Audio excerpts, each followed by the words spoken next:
Hello and welcome to the Random Wrestling Review. It is our local to global series, and we are into December of 2001 with seasons beatings about to take place.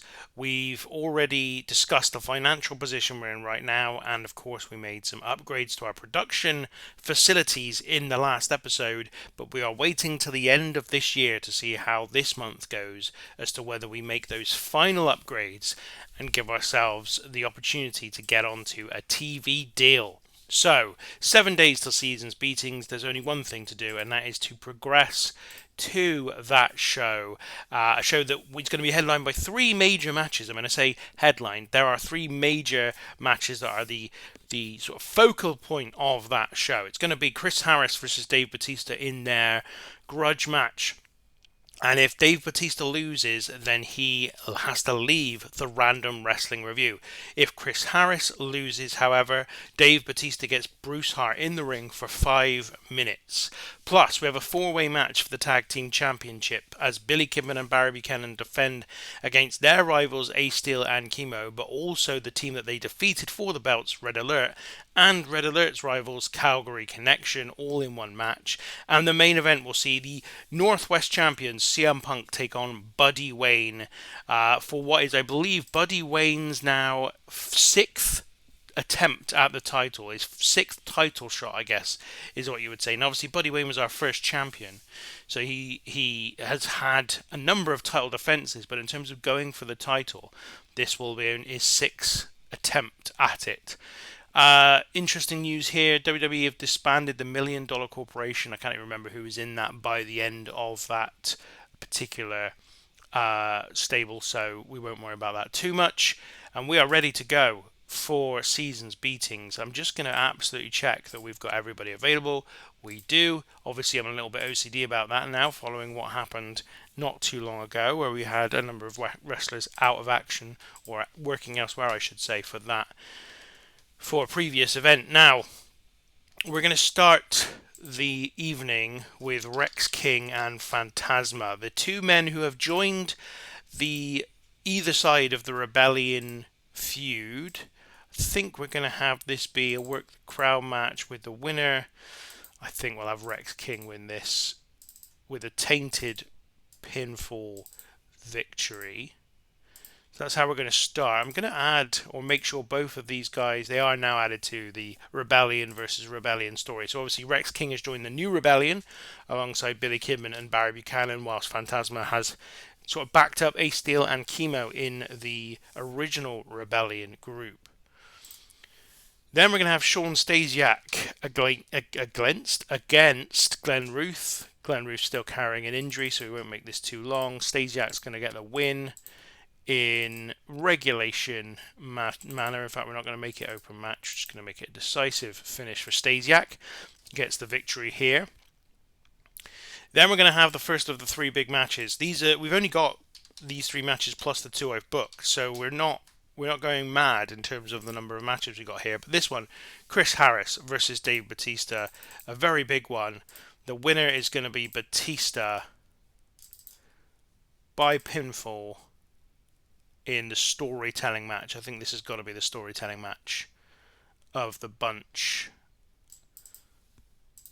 So yeah, Batista's going to get the victory over Chris Harris. The previous matches, I believe, in this feud, well, we've had Harris defeat Dave Bautista just a month ago, actually, at Shockwave. And then prior to that, they went to a double disqualification at the 6th anniversary show. Both 52 rated matches, so this could be right up there with that. And that is going to be the match. So Batista wins the match, and then afterwards Bruce Hart is going to try and escape, but Dave Bautista's not going to allow him to. I think we're also going to have Chris Harris basically... Oh, that's what we were going to do. Hang on before we go any further. So yeah, we're going to have Batista prevents Bruce Hart from escaping. Chris Harris walks off, leaves Hart to his fate ultimately.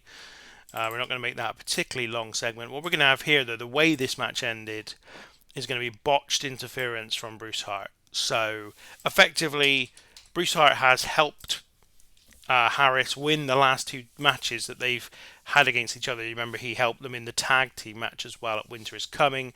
In this one, Bruce Hart tries to help as well, like help Harris once more, but this time it's going to cost Chris Harris the match. Batista's going to win, and Harris is going to walk off uninterested in the plight of Bruce Hart, and that's going to give us our 5-minute contest between Batista and Bruce Hart. Batista's going to come out with the victory as well. Domination, obviously, for this one. Oh, I've made Bruce Hart the victor. That is not what I want to do. Dave Batista's the victor in this match. Batista to dominate, and we're going to have a intentional count out finish when Bruce Hart just runs off, basically, having been absolutely beaten the hell out of for 5 minutes. And that's going to effectively end Batista's war with Harris and Bruce Hart here, as he kind of takes his frustrations out on Bruce Hart. We'll see what that means for Bruce Hart in the future, because it does mean something, I can reveal at least. Now, we're not going to do that. What we want is the 2 versus 2 versus 2 one fall match. I think I will have created one, because I think... Let's just check this. Is this the right one? One fall. Okay, we're good. So this is the match for the tag team titles next. Now, I've got to be honest, I haven't absolutely settled on a result for this one. I thought I'd just wing it and see what happens when I get to the actual match and booking it. I had an idea, but I'm worried people are going to be... I don't know, I'm worried I'm going to get criticism for this. Let me put it that way. We'll make it 15 minutes, I think. It is, of course, for the Northwest Tag Team titles. We're going to have the loser, first of all. We're going to make that... We'll make that Billy Kidman, actually. And the victor is going to be Charlie Haas. Red Alert are going to win back the tag team titles in this one. The reason I thought I'd get criticism for this is because obviously I switched the titles to Billy Kidman and Barry Buchanan when I did. And so here's the Northwest Tag Team title. And this is where I switched the title from Red Alert to Billy Kidman and Barry Buchanan, and it will effectively go back to Red Alert for this match.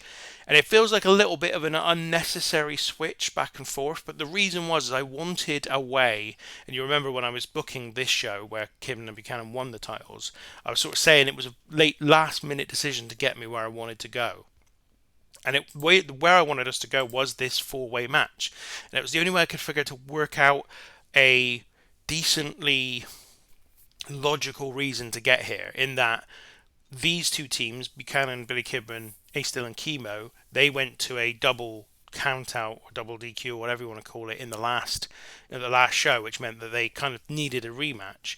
But also obviously Red Alert had lost the title, so they were kind of in contention for the titles, but the previous match between them and the Calgary Connection was also a draw. So I kind of like, right, let's bring them all. This is the way to bring them all together and to justify having a 4-way match for the tag team titles. So Red Alert are going to take back the belts to become 3-time Northwest Tag Team Champions, the first 3-time champions of any kind. I say that. Technically, Sean Stasiak is a 3-time winner of the Super Summer Tag Team Extravaganza. So technically, Red Alert are not the first 3-time winners, but Sean Stasiak are different partners for one of those wins in the Super Summer Tag Team Extravaganza. So this is the first time we've got 3-time champions of any belt, and that's the way that match is going to go. And then we're going to end with CM Punk and Buddy Wayne. As I said, Buddy Wayne's 6th chance at this belt. Well, again, it's difficult to say 6th chance, but the 6th time he's had the opportunity to win the title. He's won one title before. He's up against CM Punk now for this one, but he's not going to get the job done. This is going to be 15 minutes with a slow build, hopefully, so long as Buddy Wayne can actually go that long. Punk's going to get the victory by pinfall, and Buddy Wayne can go that long, so that's good news. Punk defeats Buddy Wayne in a pretty important match there. and one that's got lots and lots of history as well. Let's not forget CM Punk and Buddy Wayne for a long time were in a feud with one another. Throughout 1999, they had a match, a time limit draw here. They had another. Buddy Wayne won there by stoppage in February of 2000, and then in April 2000, Punk beat Buddy Wayne at No Remorse. Now that was the end kind of their feud, but obviously, and they have tagged together since. But at every opportunity since then, when they've tagged together, there has been an acknowledgement that the two don't really trust each other, they don't really get on, and they don't really like one another. And so there's always been a bit of needle between these two, despite the fact they haven't wrestled since April 2000, so over 18 months since their last contest against one another. But here they are up against one another now for this Northwest title, and Punk is going to get the victory. But that's not the end of the show, because after the match, out comes Mark Henry, Sean Stasiak, and Darren Drozdov, and they attack and beat down Buddy Wayne and CM Punk to end this show. Now, there's a variety of reasons for this. And Droz attack Punk and Wayne after the match. We'll make it just 5 minutes, which is not enough to actually give us the length of show we want. But there's a reason for this. So Stasiak obviously won earlier in the night, and that makes him now joint number one contender with Billy Kidman. We're going to make Stasiak the elected number one contender, and Stasiak's ultimately coming out here to attack CM Punk and send a message to Punk ahead of a potential title match between the two. And of course, Darren Drozdov also dislikes Buddy Wayne and has been in a feud with him for a while, so they're going to also attack. But what that does mean is that we're in a bit of a strange place here, because we haven't got enough time on the thing. So we just need to add a few minutes. I mean, we can just add it to that. There you go, no problem at all. Booking analysis. Glenn Ruth wrestling with a herniated disc. Every other match hasn't got announcers but don't need them. That's another thing that we will need when we become a TV product, is we'll need announcers. We're not going to be penalised. So this is Seasons Beatings, the big show at the end of the year. And we're expecting a sellout, and we have got it. Another 300 people in the Marshall Center, and it opens with Rex King versus Phantasma, a continuation of the Rebellion versus Rebellion feud. King wins this one in 11 minutes and 1 second by pinfall while using the ropes for leverage. A segment rating of 42. Rex King getting a morale-boosting victory here in that feud between these two teams. Then Sean Stasiak defeats Glenn Ruth in 7:27. Nothing major to talk about really here. Another segment rating of 42. Stasiak a 47, but Glenn Ruth just a 31. That's partially because of the injury that he's working through. So Stasiak gets the win. Then on to the big matches of the night. Chris Harris versus Dave Batista, and their third match falls short of their other two. A segment rating of 50. Batista winning in 12:38 by pinfall. Harris was a 48, Batista a 43. I think both can perform slightly better than that, but Batista gets the victory. Then after the match, Bruce Hart tries to escape from having to do what he was supposed to do as part of the pre-match stipulation. The hypocrite, given everything that he did for against James Storm when he wouldn't live up to his pre-match stipulation from a long time before. Batista drags Bruce Hart back in the ring, and as this happens, Chris Harris looks on uninterested and walks off out of the venue and leaves Bruce Hart to his fate. 5 minutes in the ring with Batista, and Batista just basically dominates him in a second rating of 21. I mean, this shows how poor Bruce Hart actually is, in fairness. Although a 24 in-ring performance isn't too bad for 5 minutes.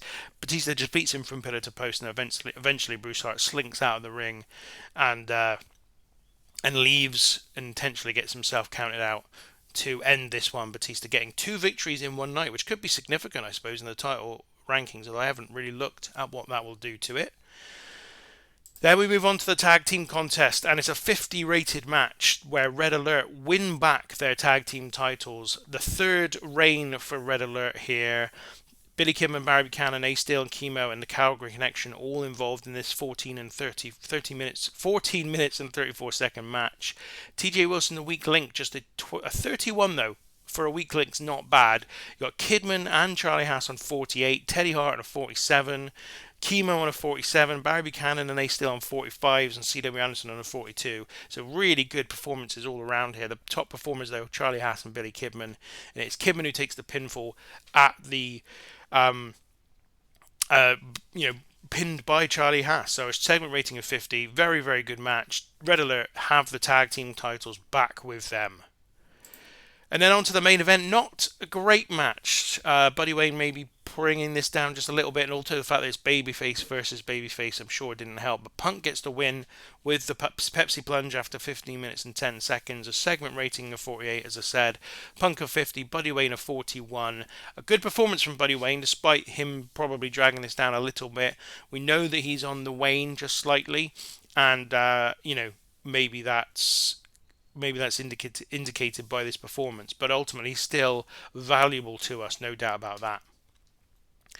And then after the match, these two men are attacked by Darren Drozdov, Mark Henry, and Sean Stasiak for a segment rating of 48. Henry, Stasiak, and Drozdov just beat them down into the ground, as Stasiak is currently the number one contender to the title, and he and Henry have decided that this is their opportunity to send a message to Punk, whilst Drozdov, obviously taking advantage of Buddy Wayne's kind of beaten down state, also gets in on the mugging. So a segment rating of 48 to finish things off here. And the end of the show. A 47 rated event. I mean, the two main matches, I'm a little disappointed by the tag team match. I thought the tag team title match might be a 52, 53, 54 style rated match, but it didn't quite hit those heights. And then the main event was decent, but CM Punk's definitely capable of more. We've seen him be capable of more, but Buddy Wayne ultimately was always going to be a difficult opponent for him to get to that height, because Buddy Wayne is a babyface first and foremost, but also has been struggling for stamina as of late.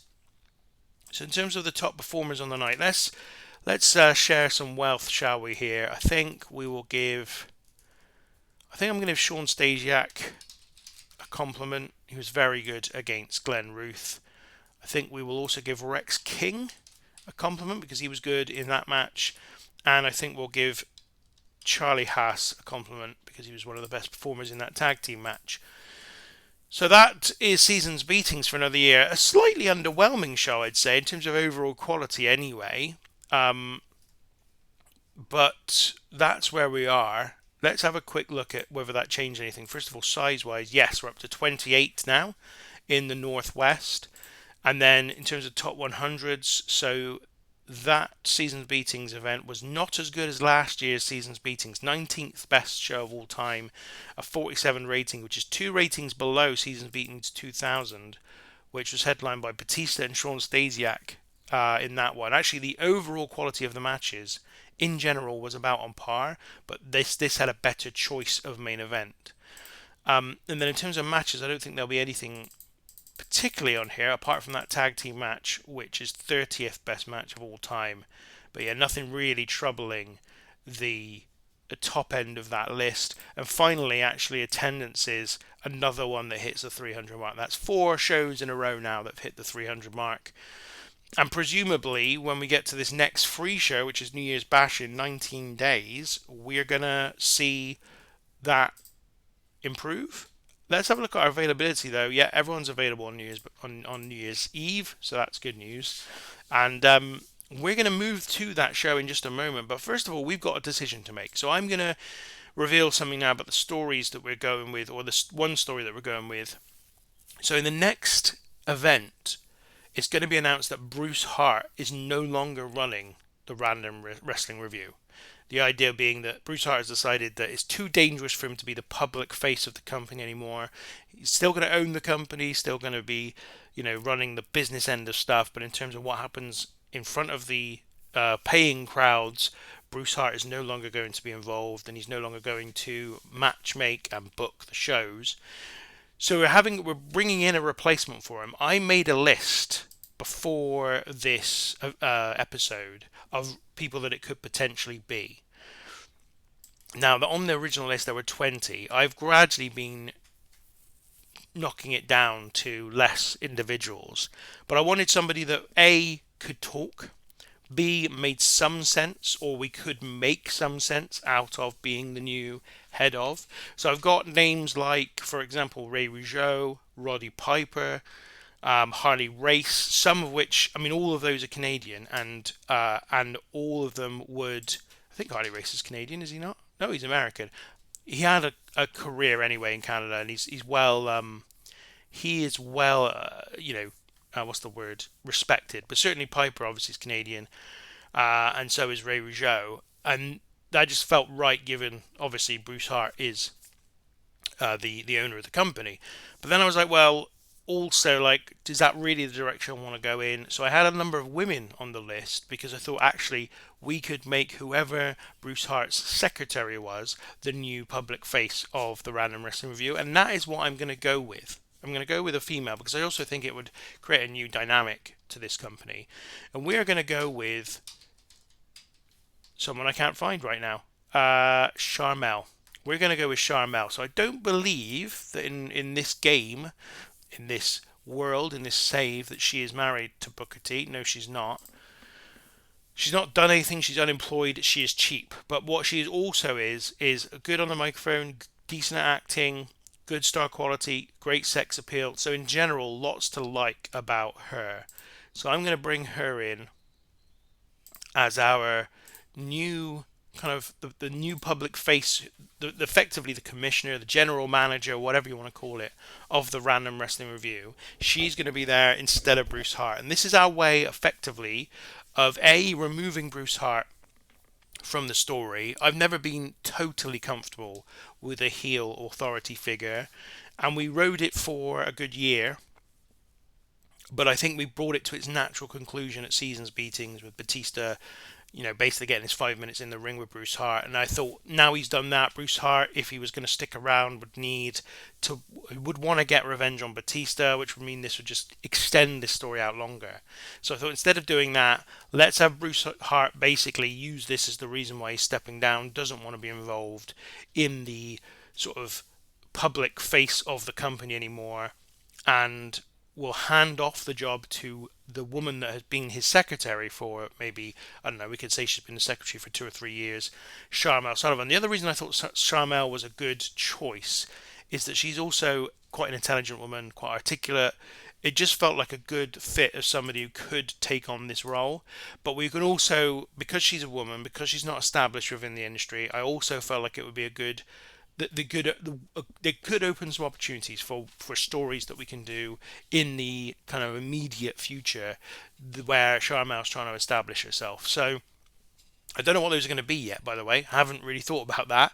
I just brought in a character that I thought gives us possibilities and sort of things that we might be able to do in the future. So that's why we're bringing in Charmel anyway.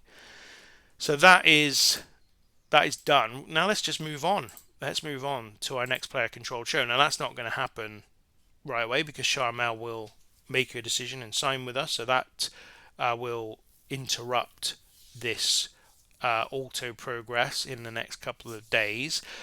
And there it is, in fact. So Charmel is now in. I don't think there's anyone we're dropping yet from the roster. I think in the next 3-4 months we could see a number or 1 or 2 departures from the company as I kind of shape this roster for the future. I've also made a decision, if we do get the TV deal that we've been talking about for a number of episodes now, that I'm going to make all of our shows 2 hour long and up the roster to 22 wrestlers. I think at the moment we've got 20, and I think 22 would be a nice number for that, just to allow us to increase the length of shows and also kind of give us just give the broadcasters the right length of show. I think 1.5 hours would be a bit of an odd length for our broadcasters, so 2 hours is better. And we're going to do, we're not going to be doing a weekly show, as I've said before. We're just going to televise our events. That's how this company is going to set itself up to run in the future. If we get that TV deal, and there's no guarantees, given that we don't know how much money we're going to make this month, and that is very, very important in terms of that decision being made.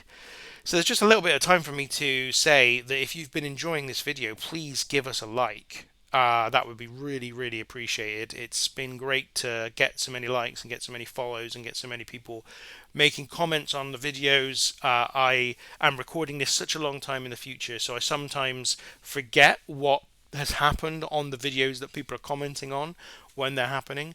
But actually, that's also really great to just refresh my memory of the past and the rich history now that the Random Wrestling Review's got. And also, if you've enjoyed the series and you're continuing to follow along but haven't yet subscribed, please hit the subscribe button, because that's another reason that, or another way in which you can support us, and in which this makes it more likely that we'll continue going with this series indefinitely. And I do feel that that is the case. An indefinite sort of continuation of this series is likely at this point in time, as we make our way into 2002 very shortly. We've got one show before we make 2002. But to get to 2002 from where we were, now well into our 7th year of running, I think is really cool. It's really, really great. Over 100 events, of course, we've now run.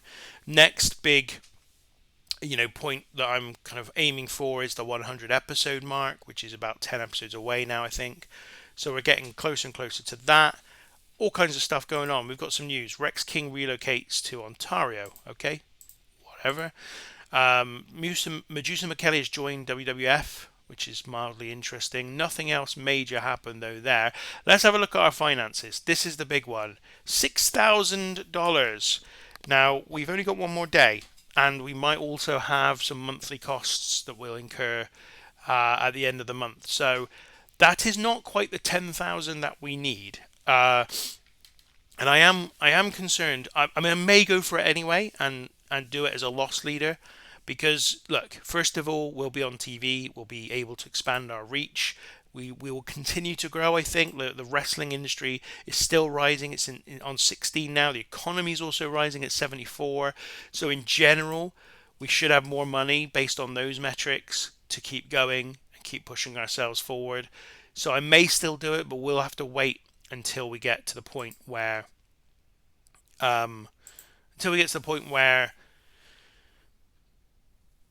we do go for the TV deal. But I think we probably will do it. So in terms of gimmick for Charmel, what we're going to call her is professional woman. That'll do. Don't need it to be anything crazy. I think standard will do. Realistic, let's go with that. Confirm gimmick change. And she is going to be babyface, and this is the thing. I'm trying to get away from the heel authority figure, which we're going to do with this. Just in terms of titles, obviously the North West title now, Punk has had 5 successful defenses behind him. They include, of course, Barry Buchanan, Ace Steel, One Man Gang, Mark Henry, and Bunny Wayne. No gimmies there, you'd say, for Punk. It's been a tough title reign so far. And the Northwest Tag Team titles are with Red Alert for the 3rd time. First ever team to get 3 tag team titles. First anybody to get 3 titles of any kind. So tag team division actually doing very well. 50, 51, and 50. Red Alert are a very good team, and they continue to put on good performances. So good that the title's back with them. I only gave Billy Kim and Barry Buchanan the title so we could do that 4-way match, which we have now obviously delivered. So there was no need to keep the belts on them. Maybe a little bit of a cheap reason to turn the belts around, but I just wanted to get to that 4-way match. I just liked the idea of it, and I felt like it meant that the Red Alert Calgary Connection feud could continue through another match, but without them having to face each other, 2 against 2, which I'm eager to try and spread out a little bit, because they are in a feud with one another at the moment, and as you know, the game doesn't like more than 3 2-on-2 matches over the course of 6 months. So we're nearly done with this. I think we move to New Year's Bash though and start to book. I mean, I won't get very far through this because we're nearly at the half-hour mark, but we have got this one's going to be the usual. I mean, it's a free show. What has the game suggested we do here? Is it? Yeah, it's going to be. I think we are going. What did it? A generic venue in Northwest is currently scheduled to be. So there you go. The game knows that we can attract more than 300 fans, so it wants us to, be able to do that and give us the opportunity to do that. Well, let's just book the first match of this event before we finish today. It's going to be Billy Kimmon, Barry Buchanan, and Rex King against Ace Steel, Chemo, and Phantasma. As you might imagine, 6-man tag match between the two factions made out of the former Rebellion. We'll make this a 15-minute opening contest to work the crowd. In fact, we're not going to work the crowd. That's wrong. But it can still be 15 minutes. Who we're going to have win this one? Trying to think what makes sense most in terms of the ongoing feud. I think we'll have a victory for Chemo, which will also make him happier. He will pin Rex King. Open match, pinfall, victory. We are going to book an angle before that, which is the introduction, of course, of Sharmell on the mic. Bruce Hart will not be on screen. And Sharmell Sullivan, we are going to call her Sharmell Sullivan as well, I think, rather than just Sharmell, is announced as the new, I call her the GM, General Manager of RWR, with Bruce taking a step back. If I can add heart to that sentence, I'll be happy. I can. That's going to happen before this. So yeah, I'm just going to change Sharmell as well to Sharmell Sullivan, because I just think it just fits better for me. It just feels like a better thing. So Sharmell Sullivan. So that's the end of today's show. I'll be booking the rest of this in the early part of the next episode and then bringing you that show.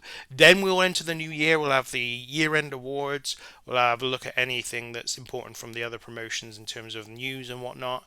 And we will look at whether or not we're going to sign a TV deal. So lots to come in the next episode.